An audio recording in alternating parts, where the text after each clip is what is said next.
Why do clocks go back in the UK? Here's everything that you need to know.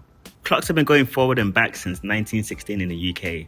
They go forward 1 hour at the end of March, which marks the start of summer, and they go back an hour at the end of October to mark daylight savings time. Basically, we changed the clocks to make better use of the natural daylight. The idea came from William Willett, who was the great-great-grandfather of Chris Martin from Coldplay, who later wrote the song Clocks. One summer morning in the early 1900s, he passed by a house with closed blinds. This is when he realized that the morning sunlight was going to waste. After this, he published a pamphlet in 1907 called The Waste of Daylight, and it got the attention of Parliament. This led to daylight savings becoming a law in 1916, but unfortunately, he died a year before from the flu, so he didn't get to see it happen. Clocks changing isn't just a UK thing. More than 70 countries around the world do it as well. It was actually first introduced in 1916 by the Germans in World War I.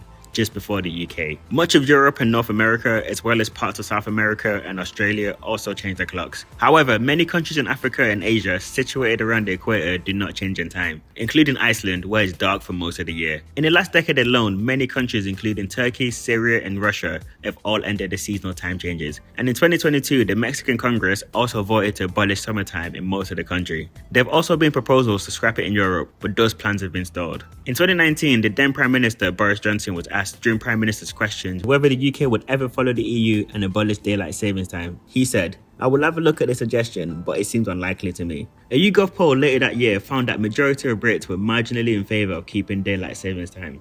What do you think? Should we keep it?